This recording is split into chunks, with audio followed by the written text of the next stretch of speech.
Hello, everyone, and welcome to today's live. This is a special live because today I'm going to be joined by one of our speakers at the Scale to Six conference. Her name is Allissa Ellis, and I cannot wait for you to meet her. Allissa is an incredible project manager. She's going to give you a little bit about her story, but she has managed projects into the billions, y'all.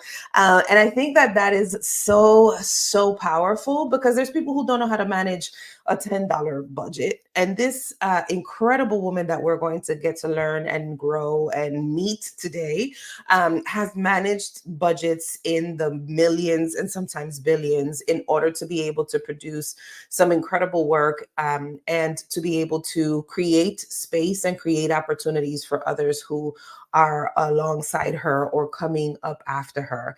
And one of the things that I love about her is that she unapologetically shares about how to find your voice, how to claim your seat at the table, and how not to be afraid to talk about tough topics as a woman of color in corporate America. So I am going to bring her up onto the screen, and I can't wait for you to learn and hear from her. So here she is. Hello. Hello, hello. Welcome, my love. So why don't we get started? Why don't you tell people who you are, kind of what you do, and we'll go from there.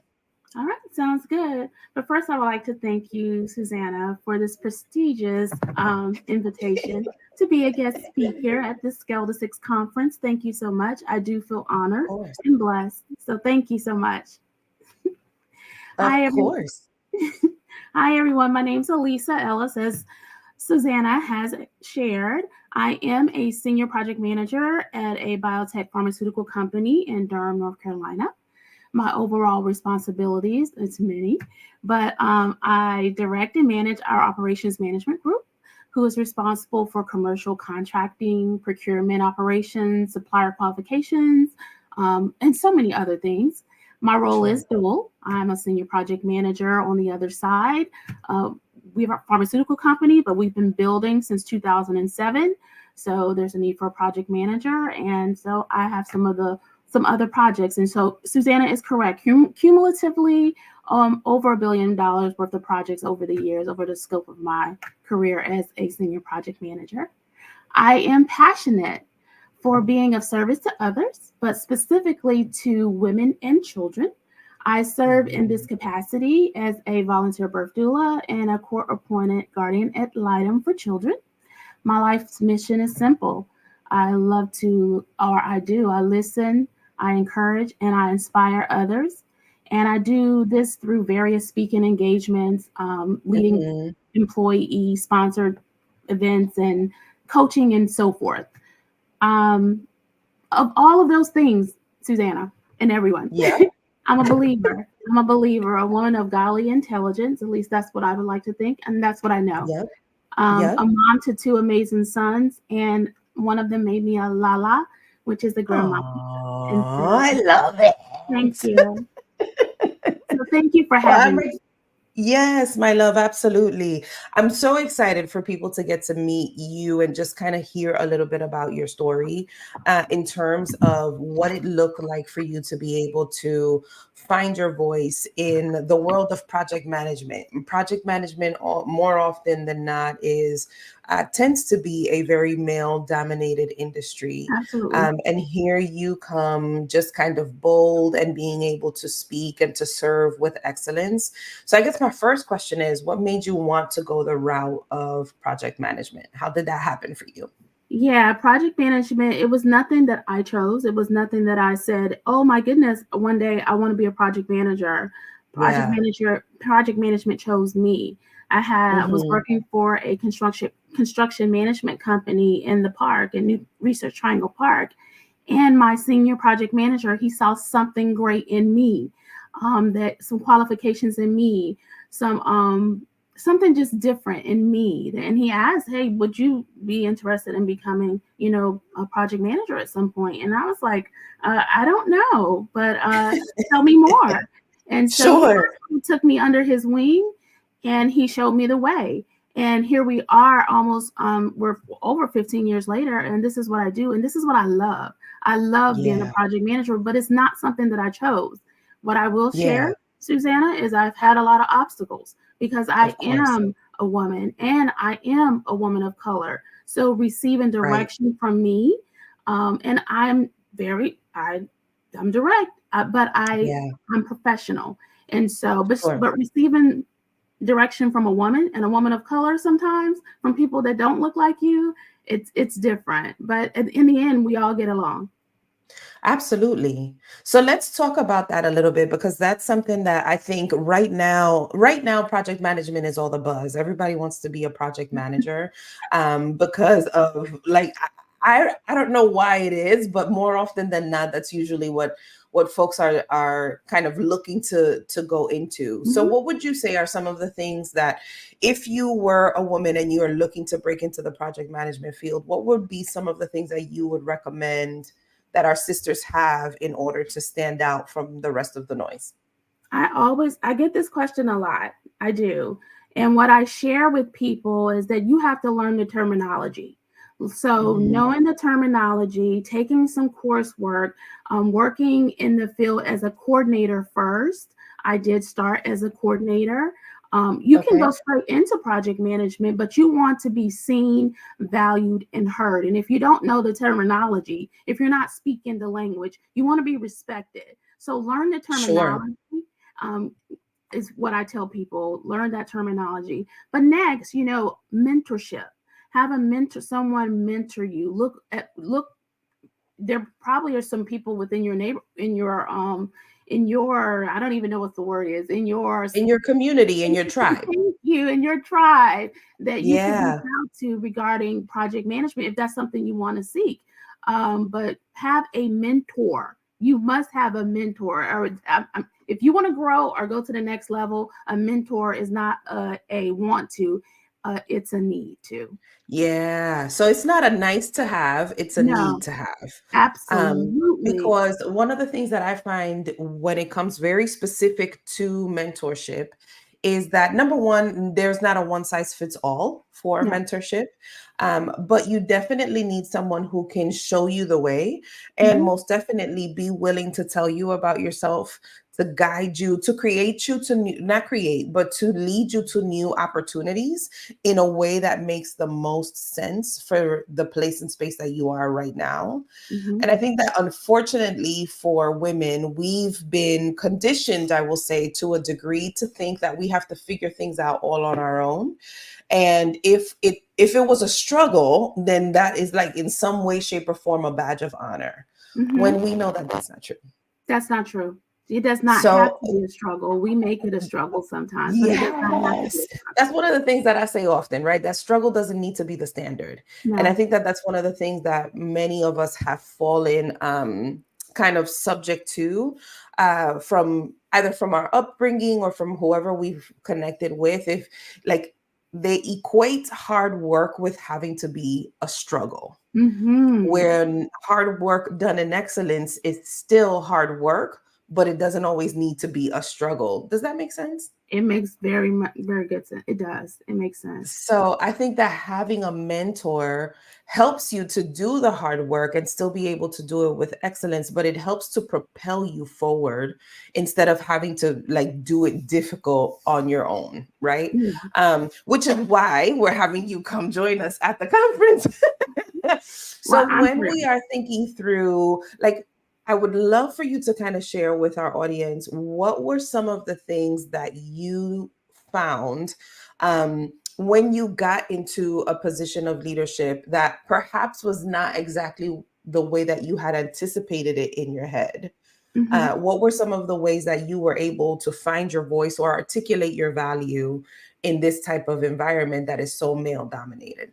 Well, it's important to me, Susanna, that women recognize, unlock, and tap into their full potential. Okay. Hmm. And the what I titled my speaking points at the conferences, or just my title in general, is Women Yeah. Amplified, Finding Your Voice, VOICE, and I have acronym, Hmm. in corporate spaces. And so that's like the title. But what I want to talk about, and these are some of the things that I've experienced and what other women have told me that they've experienced, is just Sure. understanding your value. So V is valued. It's just understanding your value and what you bring to the table. That is so important. And so I'm going to talk For about sure. that in detail. Overcomer, there are so many things that you are going to have to overcome, okay? But Honey, let them know. Let them know. oh my goodness, so many things. But overcoming common fears and obstacles. I'm going to dive a Sure. little bit into that. And then invincible. Who are you? Who are you? I mean, you know who you are, but when times are hard, do you really know who Mm, you are? You need to for know that sure. the struggle is in your head first. You got to get over things in your head first, right? But once you get over all of the things that you tell yourself in your head, you can be invincible. So that's what You the sure I can. stands for. Confidence. We all know that you have to have confidence. And so Right. developing and maintaining your confidence, I want to get into that.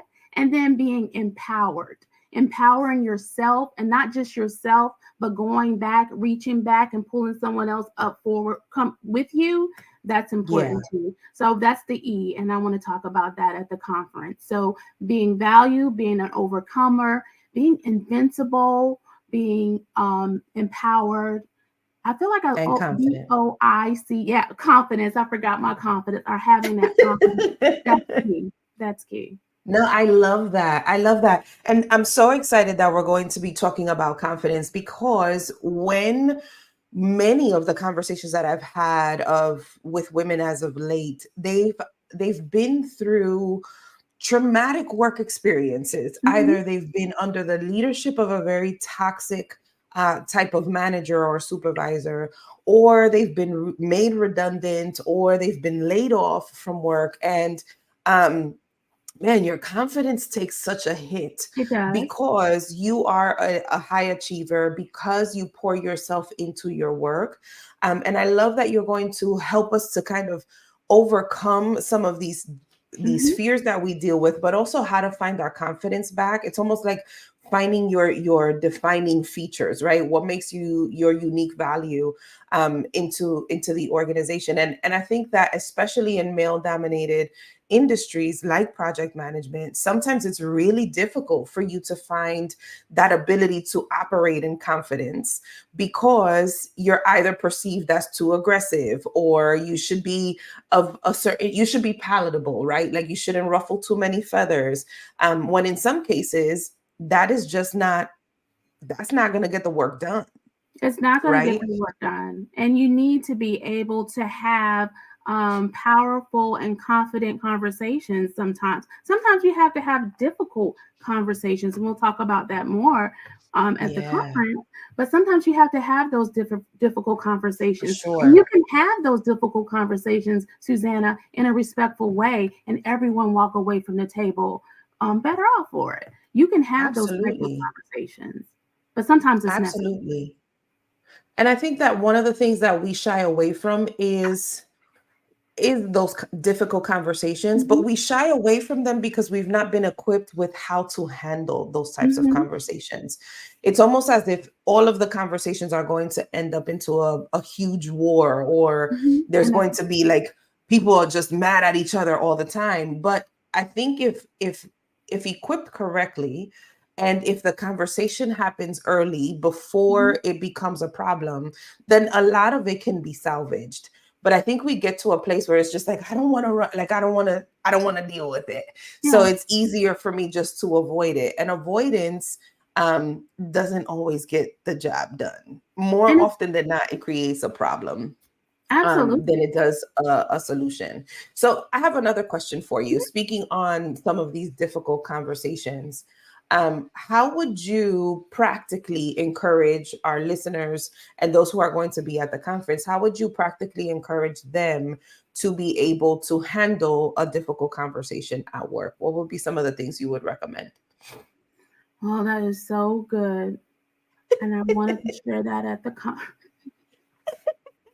Well, don't give it all away. Like if you have five, give us two or give us one. How would you the difficult conversation? Well, one, you do know that the conversation must happen, right? Correct. Um, so having if you're having to have having and look, I'm trying to think through like one now in my head, Yeah. um, one that I can share. Oh, a good one that I could share of having a difficult. Well, first you have to set there needs to be a tone of some sort. Yeah. And I like to meet on neutral terms. If I'm having to Sure. have a difficult conversation with someone, I don't like to meet in my office, and I don't like to meet in their office. So I like to meet in a neutral place if I have to have this Sure. difficult conversation with someone. But I guess sitting, I don't know. I feel like setting the tone is one of at the higher of the Yeah. list. And I love that you started with that one. And the reason that that one is so good, y'all, is because when you are setting the tone, to me, there are two places that you probably should start setting the tone at. The first is starting to set your tone up here Mhm, with how you speak to yourself, what you expect your outcomes to be, mhm, being more on the expectation that I'm meeting with you to find a solution instead of I'm meeting with you to defend or to argue or to come from any of those positions. So I think setting the tone in within yourself and within your mind is mhm, definitely one of the first areas to mhm, start, but then also setting the tone and the intention once you have this individual with you, mhm, because likely they probably know that the conversation is going to get heavy, but understand, like setting the tone by letting them know this is not accusatory, or I just need to get more information, or I would like to hear your perspective and understand your thoughts. That is what, that is language that helps to set the tone, but also helps to disarm and allows for folks to together come to a solution for why we are meeting here. But these things, like, they didn't prepare me to have these conversations with people. It was just like, oh God, now I gotta go fight for X, Y, and Z. And it's like, it doesn't always have to be a fight. it doesn't. It doesn't have to be a fight. I would also say it's so many things that I want to say, but I can't say because I'm kind of like, but I would also say if you have to have like a difficult conversation, have that conversation with someone, and you like to say your, I think squad, right? It's Yep. your squad, and I'm Yep. village. Have that conversation ahead of time with someone in your village and just vet it out. Vet that Yeah. conversation out if you can, because you want to make sure that when you're setting the tone that you know that you're saying things in a amicable or in a way that's not coming off as the angry, you know Yeah. what the word I'm trying not to use. You don't want to come Yep. off that way. You do want it to be even. So have the conversation ahead of time with someone in your squad or in your village. For So sure. And I love that this is not just like nice advice to say. This is stuff that mhm, you and I have done with each other absolutely, a couple of times. absolutely, Like, I need to absolutely, talk to this individual about this. Can I run this by you? yes, And this is why, like, this is why I'm so excited for the conference, because we're creating intentional space for mhm, women like ourselves to have and create squads. So like that, you're not going through this by yourself, right? exactly, And you're also surrounded by women who are also going to be seen, valued, heard, and equipped, so that you can take back what you've learned at the conference and be able to practically apply it within your organization and within your life, right? We know that when we go to conferences, the expectation of our organizations is that we're going to implement what we've learned. If not, mhm, why would we send you to this conference? But in the absolutely, same token, the thing that I want our listeners and the women who will be attending the conference to understand, that it's the importance of community. So on top of like you speaking about finding your voice, and you're going to break down what the acronym stands for, one of those things that I found has been helpful for me is making sure that I'm in community. mhm, And not, I want to try to say this with grace, not everyone who we have access to or is around us should have access to us in the same level. I've heard you say that before, and I've always loved it. So And it's because you grow and evolve, and some Mm-hmm. people by choice decide to stay in a certain spot. Mm-hmm. And because we want to serve people well, because we want to encourage and support and mentor, that's very true to who you and I are. We also have to be very mindful of, okay, I can't want this more for you than you want it. Mm-hmm. And so that's why I say not everybody should have access to you in the same, because it can wear on you. It can make you feel like you are the one that's dropping the ball, like you are the one who's missed out on something, when in fact it just might be that they're just not ready or at the same level that you are at. So Exactly. I love that. Are there any like last minute suggestions or advice that you would like to leave with the folks who are watching and listening to us today?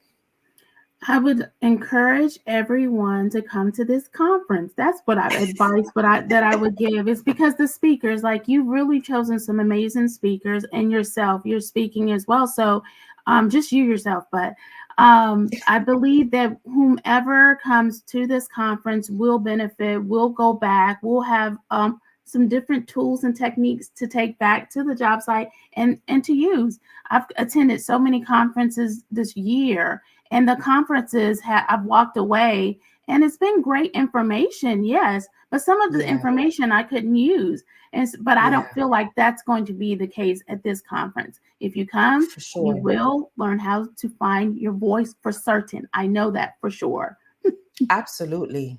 Absolutely. And you will be able to create this community that so many of us have longed for. Hmm. I don't know about you, just kind of from the conferences that I've been on, because we are women of color, I remember there were certain instances where I felt like I always had to be on, I always had to be smiling. Hmm. Because if for some reason my face was serious or I was processing and it looked like I was angry, people would start asking me, "Are you okay? Is everything all right? Are you not enjoying yourself?" And in this conference, we want you to have that kind of processing look, that kind of face, because we're going to be giving you real life lived experiences in a way Hmm. that is practical for you to apply. That's one of the things that I've attended conferences in the past, and that's one of the areas where I kind of walk away wanting more, because in theory it sounds really good when someone is presenting it, but it doesn't always necessarily give me a way for me able to apply practically some of the concepts and some of the theories that have been shared at these conferences that I've attended. So Scale to Six is going to be different because we want to make sure that you have practical ways that you can apply the knowledge that you are learning. And we also want to be able to create space for you to be able to connect with other women who are high achievers, who have open doors, who have broken ceilings, and no gatekeeping, right? We're going to share with you some of our wins, some of our losses, and how you can protect yourself in this corporate world and also find your voice. So, my friend, thank you so much. I cannot wait to see I you in can't person. wait It's going either. to be so I good. can't wait either, Susanna. This is going to be amazing. It Amazing. is. It's And going I to would be just like to, I just want transformational. to put out there, you said something that was really good about coming to the conference, having applicable things that you can take back and so Sure. forth. And I will just have to say, I attended a conference not too long ago, and the speaker, while engaging, a lot of the information that was shared, it wasn't applicable. It applied to her, but it didn't Yeah. apply to some of the circumstances and the things that I was dealing with. And so it was like, okay, thank you. I don't feel Right. like that's going to be the case at Scale to Six. I think this conference is going to be different. It's going to be dynamic, and it's going to be mind blowing. I know that you're going to walk away feeling like you're like this was for me. Like the information that Yeah, we share, I will be able to apply it. I will be able for to sure. go to the next level and just do great things. So For sure. I am excited for our attendees. If you've not registered, please, now is the time. Don't get upset when registration closes and you're not able to join us. Again, my friend, thank you so much for joining me today. Thank you for sharing your heart. I cannot wait to hear you speak on helping us to find our voice. And I hope you enjoy the rest of your afternoon. Thank you from the bottom of thank my you. heart. Thank you, Susanna, again for inviting me. And I look forward to seeing everyone. All righty, everyone. We'll catch you on the next one. This will be up. So if you missed it, we will be able to upload it so like that you can get more information and watch it again. Thank you so much for joining us, and we'll catch you on the next one. Bye, everybody.